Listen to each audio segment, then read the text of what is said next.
To me, selling is a lot like flying. If you don't land safely, nothing else really matters. It's about getting your wheels on the runway and getting paid. You know, I've looked at this game of selling both like a psychologist and like an engineer, trying to figure out what is it that causes us to crash? What is it that prevents us from landing safely, putting our wheels on the runway, and getting paid? And here's what I came up with. My belief is that, you know, when you're coming in for landing, the bad boy incumbents hanging out at the airport, hiding behind some hedgerow, they got their binoculars and they're watching your plane come in. They're sitting there going, uh-oh, if you land safely, who's going to make my Lexus payment? So what do? Just moments before the wheels touch the runway, they pull up the bazooka, fire off around, and blow you up. We call that getting rolled. Now here's the second part of the problem, is that when you go running down the runway and you start to lift off, your ability to lift off and gain altitude is in direct proportion to your differentiation. The greater the differentiation, the higher you fly. The less differentiation, the more you're going over water towers and high lines and mountains, and it's an unsafe place to fly. So really there's two critical things. Number one, a lack of differentiation, and number two, the incumbent has a relationship with your prospect and gets last look. In fact, it's interesting, back in the old days when I take on a new client, you know, I'd walk in on that first day and there you'd see, you know, Mr. Big. And Mr. Big has got this young kid and he's got his arm around this young guy and going, man, this guy's going to be a great producer. And of course the young guy would be sitting there just kind of wagging his tail going, yeah, let me go sell. Hey, Mr. Big, when I go out there, what am I supposed to tell him about us? And of course Mr. Big with all his pride says, son, here's what you tell him. You see all those plaques on the wall? We represent some of the finest carriers in the nation. You know, we got a lot of leverage, we get good deals done. You see that computer over there? We're on the cutting edge of technology. And we've got all this great support staff. I mean, in-house claims and loss control and great people backing you up. Son, just go tell them that and you'll do fine. So a young guy with all this energy goes back to his office, picks up the phone call, starts making cold calls, finally sets an appointment with the prospect, and a couple of weeks later, out there talking to a prospect.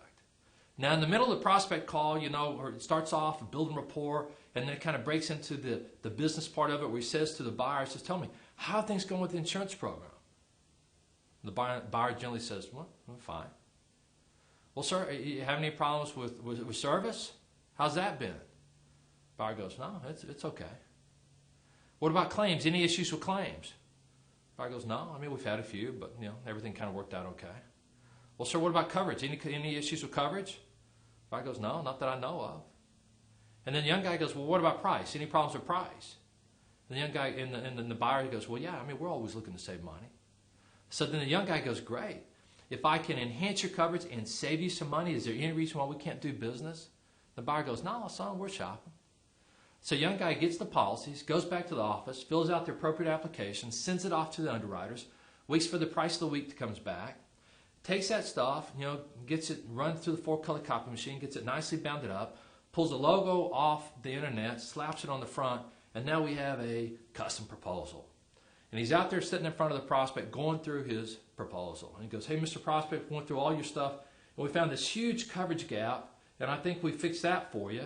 As well, I think we got a good price. What do you think? And the buyer goes, well, son, it looks good. And then the young guy tries to close the deal on the spot, at which point the buyer does that old Heisman Trophy move. You've seen that, the palm to the forehead. Hey, son, give me a couple of days. I like what you had to say, but I'm not buying from you right now. So the young guy goes back to the office feeling pretty good. And in the meantime, what happens? Well, bad boy incumbent finds out that this young guy's trying to take his money. Of course, bad boy incumbent's sitting there thinking, man, that's not going to work. So he hops in his Lexus, goes driving over, pulls out his VIP card, runs into the back door of his client, the young guy's prospect, brings in a nice little wine and cheese basket, says to his client, here, you pop the top on the wine, he slices the cheese, hops up in his client's lap and says, you don't want to do this. I mean, I don't know what those other guys are telling you, but if it's priced, I'm sure we can match it. Coverage, we can get it. Services, we can provide it. And hey, don't you remember a couple years ago when you had that claim that was on the edge? I helped you get that paid. Come on, what do you say? And under that pressure, the buyer says to the incumbent, fine, you keep the business, you know, I'll talk to the other guy. Well, a couple of days later, the other guy, being the young guy, picks up the phone, finally gets the prospect on the phone. Hey, Mr. Prospect, are we going to be able to do business? Of course, the buyer goes, hey, son, I got to tell you what, I'm so impressed by you. I like your determination, I like your persistence, I like your ideas, but There's just not enough difference between what you brought to the table and what the other guy did to justify making this change. And the young guy goes, well, can I come back next year for some more abuse? And of course, we call that the typical sales call.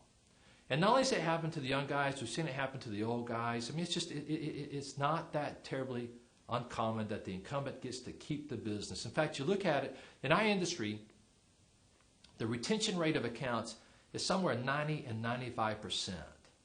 And you sit there and you think about, why do incumbents keep 90 to 95% of their business? Is it because they're God's gift to insurance? Well, there's no doubt there's some really good insurance brokers and agents out there. But probably the number one reason is because they got the relationship, they get last look, and they get to keep the business. So what's the wedge all about? Busting incumbent relationships. What's the first thing to do that enables you to do that? Is knowing your competitive advantage. So here's what I want you to do. Open up your workbook and look where you got the 4 grids, and I just want you to put it in there. In fact, think about this for a moment. If what you bring to the table is the same as what they already have, they don't need you. Would you agree with me on that?